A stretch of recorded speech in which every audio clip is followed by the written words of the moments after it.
இப்போது சமாதான ஏஜி சபையின் தலைமை போதகர் பாஸ்டர் ஆர் கிளாரன்ஸ் மருதையா அவர்கள் தேவனுடைய செய்தியை கொண்டு வருவார்கள். கிறிஸ்துவுக்கு அன்பானவர்களே, இந்த நாளிலேயும் இந்த ஊடகத்தின் மூலமாக உங்களை சந்திப்பதிலும் மகிழ்ச்சி அடைகிறேன். இந்த முதல் மாதத்திலையும் ஆண்டவர் நம்மிடத்தில் எதிர்பார்க்கிற காரியம் என்னவென்றால் கனி கொடுத்தல். லூக்கா எழுதின சுவிசேஷம் 13ஆம் அதிகாரம் 6, 7, 8, 9 வசனம் வாசித்து பார்க்கும் பொழுது ஆண்டவராய் இயேசு கிறிஸ்து உலகத்தில் அப்பொழுது அநேக உவமைகளை சொன்னார் என்று வாசித்து பார்க்கிறோம். அதிலே ஒன்று அத்தி மரத்தின் உவமையை பற்றி இங்கு வாசித்து பார்க்கிறோம். பொதுவாக திராட்சை தோட்டத்திலே அத்தி மரத்தை நாட்டுவது வழக்கம் அல்ல. ஆனால் இந்த இடத்துல ஆண்டவராக இயேசு சொல்கிறார், திராட்சை தோட்டத்திலே அத்தி மரங்களை நட்டிருந்தான். திராட்சை தோட்டம் அதை யூதர்களை காண்பிக்கிறது. அத்தி மரம் பிரஜாதிகளாகிய நம்மை காண்பிக்கிறது. ஆண்டவராகிய தேவன் சொந்தமானவரிடத்தில் வந்தார். சொந்தமானவர்களை ஏற்றுக்கொள்ளவில்லை. ஆனால் ஏற்றுக்கொள்ள எத்தனை பேர்களோ அத்தனை பேர்களும் அவருடைய பிள்ளைகளாகும்படி அவர்களுக்கு அதிகாரம் கொடுக்கிறார்.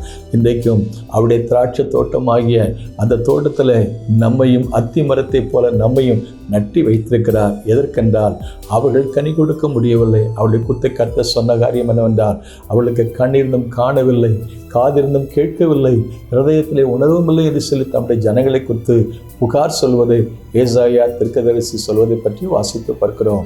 ஆகவே திராட்சை தோட்டத்திலே அத்தி மரத்தை நட்டிருந்தான்.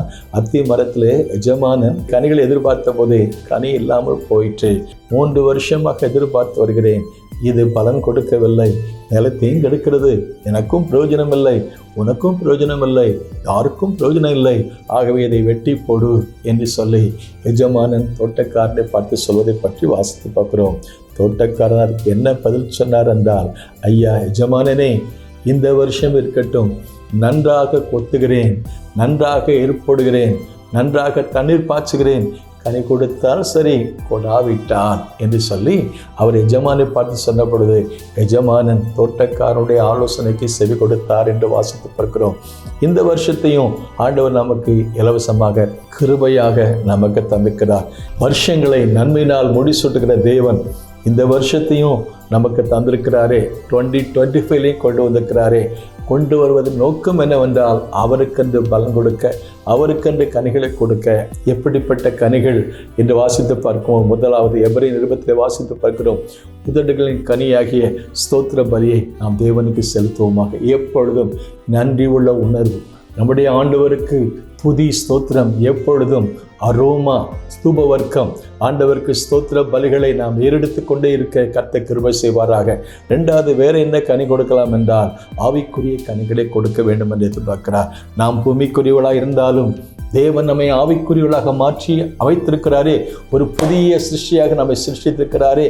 ஆண்டவர் எதிர்பார்க்கிற காரியம் என்னவென்றால் புதிய வருஷத்தில் நல்ல கனிகளாகி ஆவிக்குரிய கனிகளை நம்மிடத்தை எதிர்பார்க்கிறார்.